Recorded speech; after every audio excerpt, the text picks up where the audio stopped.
Nega dizaynni endi boshlaganlarning 90% rang bilan xato qiladi?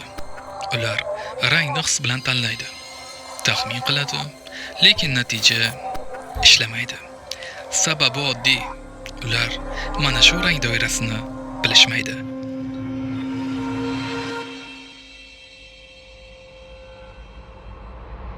Salom dizaynerlar va sun'iy intellektga qiziqadiganlar. Deyarli yangi dizaynga kirib kelgan dizaynerlarning eng katta xatolaridan biri. Har doim ko'z bilan rang tanlab xato qiladigan dizaynerlar uchun aynan malham bo'ladigan video dars bo'ldi. Ya'ni bir marta va butun umrga ranglar sxemasini tushuntirib beraman oddiy tilda. Oddiy misol, oddiy sayt va har bitta tsvet, ya'ni rang sxemasiga man namunalarni va har bitta o'sha assotsiatsiya bo'ladimi yoki aynan e'tibor qarating, mana bu joyda monoxrom bitta rang va turli tonlar, ya'ni har bittasini tushuntirib berganman va bugungi video darsdan keyin mani o'ylashim bo'yicha siz ranglar haqida jamiki tushunchaga ega bo'lasiz. Biz esa boshladik. Endi esa strukturasi juda oson bo'lgan saytga to'xtalib o'tamiz. Bu juda qulay sayt. Aytgancha Telegram kanalimda havolasini qoldiraman. Mutlaqo tekin, bemalol kirib ishlatishingiz mumkin. Demak, biz saytni to'rga bo'lsak bo'ladi. Ya'ni birinchi oynada, aynan mana shu oynada biz doiralarni ko'rishimiz mumkin va har bitta doirani o'zini nomi bor. Oddiy misol: mono, kontrast, triada, tetrada, analogiya va aksent analogiya. Va bular nimadan farq qiladi va qanday holatlarda ishlatilishini man alohida namunalar bilan tayyorlab qo'yganman. Har bittasiga alohida to'xtalib o'tamiz. Demak, biz hozir mono bo'limida turibmiz. Endi biz kontrastga o'tqisak, bu yerda, ya'ni ekranning o'ng qismida aynan o'zgaruvchan panellar, ya'ni o'zgaruvchan ranglar bor. Har bitta aynan ranglar sxemasiga o'ziga yarasha ranglari bor. Va bizda mana bu aynan ekranni chap tarafi pastki burchagida aynan doira bor va bu doira bizni asosiy ishlaydigan doiralarimizdan biri.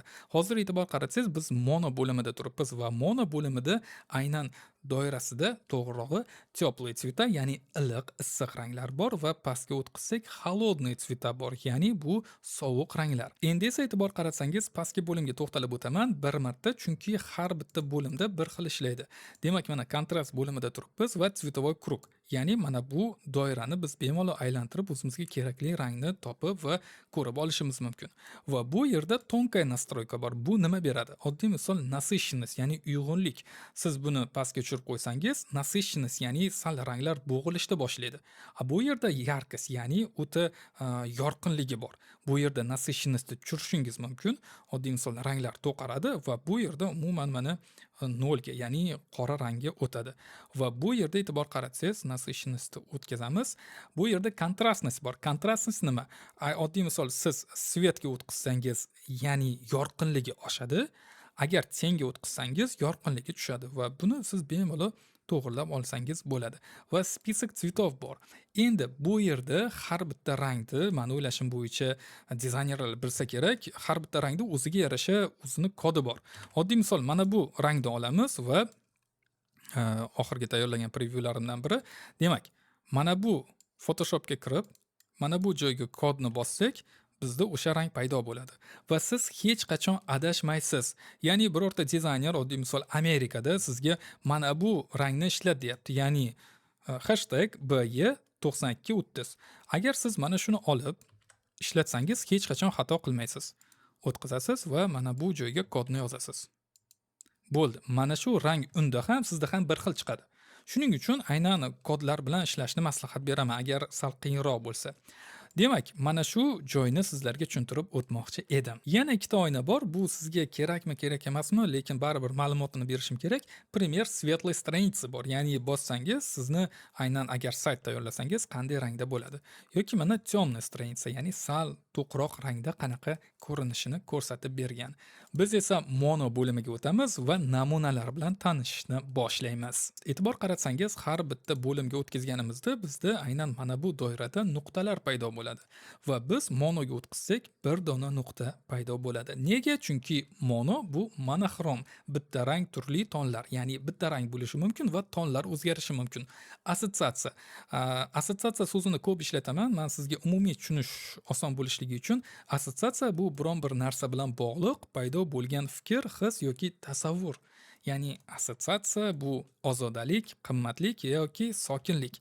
Aynan mana shu monoxromda siz mana shu assotsiatsiyani aynan mijoz uchun yoki odamlar uchun aynan yetkazishingiz mumkin monoxrom rangda. Demak, e'tibor qaratsangiz, mana biz monoxrom bo'limidamiz. Yuqorida теплый цвета, ya'ni iliq ranglar, pastda esa monoxromli sovuq ranglar. Endi esa monoxrom ranglarni qayerda ishlatishadi? Oddiy misol, interyer dizaynda monoxrom ranglar juda yaxshi uyg'unlashadi. E'tibor qaratsangiz, deyarli bir xil ranglar, umuman kontrast yo'q. Va aynan qimmat brendlarda yuqorida aytganimdek, mana bu yerda qimmatbaho assotsiatsiyasini beradi va sokinlik. Va mana bu yerda brendlar va alohida mana ranglarni ko'rishingiz mumkin, tsvetovoy palitralar. Va mana monoxromli saytlar ham bor.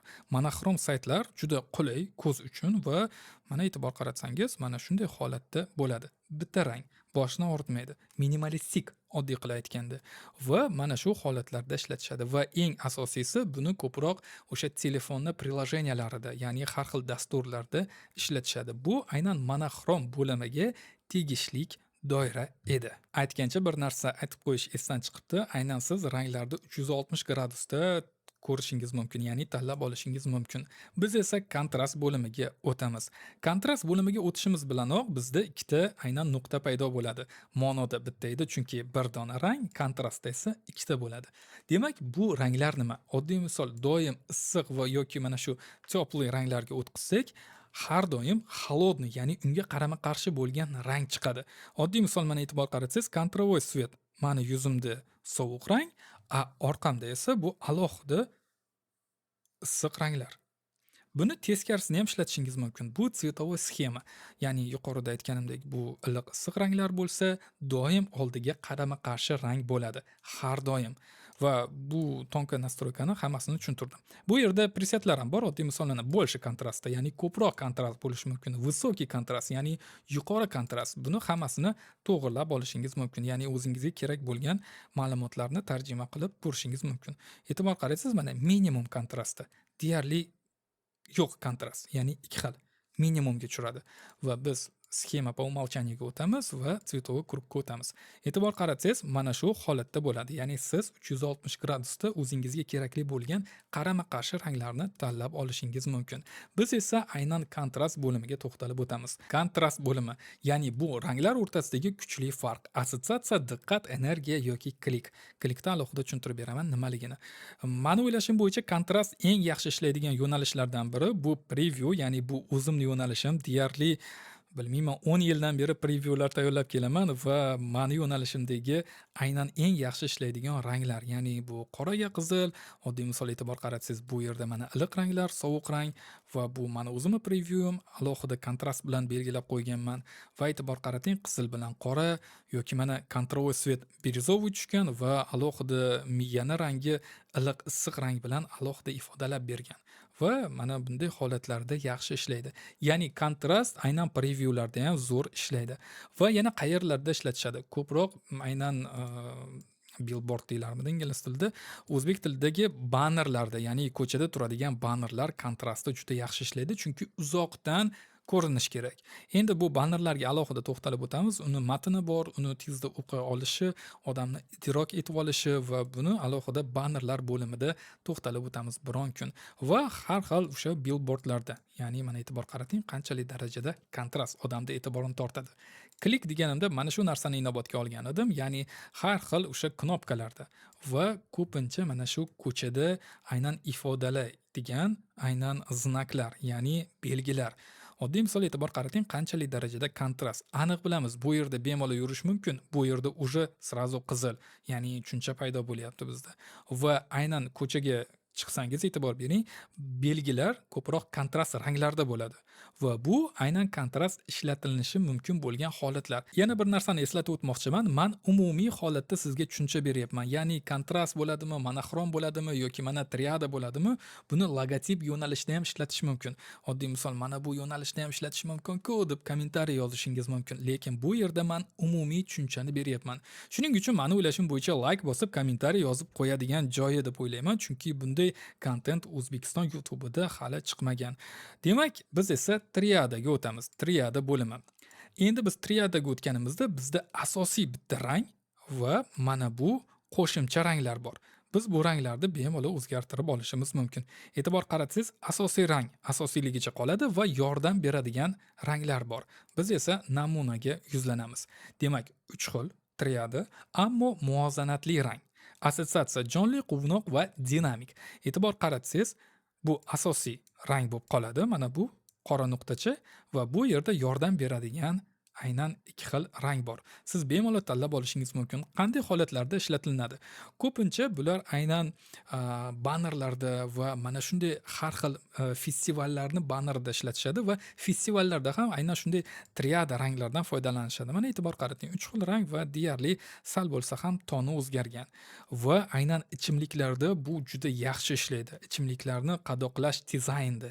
Mani o'ylashim bo'yicha qadoqlash dizaynida ishlaydigan dizaynerlar buni ko'rib, ha, shunaqa deb yozishadi. Aytgancha siz qaysi yo'nalishda ijod qilasiz, kommentariyada yozib qoldiring, menga juda qiziq. E'tibor qarating mana. 3 xil, 4 xil rangdan iborat bo'lgan. To'g'rirog'i 3 xil va toni o'zgargan xolos. Va mana bu rasmda joylab qo'ydim. Ko'pincha yosh bolalarga yig'iladigan bog'chalarda yoki shunga o'xshagan bir kichik to'garaklarda aynan mana shunday ranglardan foydalanishadi. Endi biz O'zbekiston bog'chamizda bilmayman-u, aynan bu ranglarga e'tibor berib to'garaklar qilishadimi yo'qmi, lekin mani o'ylashim bo'yicha bu darsdan keyin birorta bog'cha ko'rib, haqiqatdan ham deb bu ranglarda ishlatishsa, men juda xursand bo'lar edim. Endi esa titrada bo'limiga to'xtalib o'tamiz. Titrada bo'limi sal murakkabroq bo'lishi mumkin, lekin oddiy tilda tushuntirib berishga harakat qilaman. Bu yerda 4 xil rang bor va bir-biriga qarama-qarshi bo'lgan 2 xil juftliklar bor.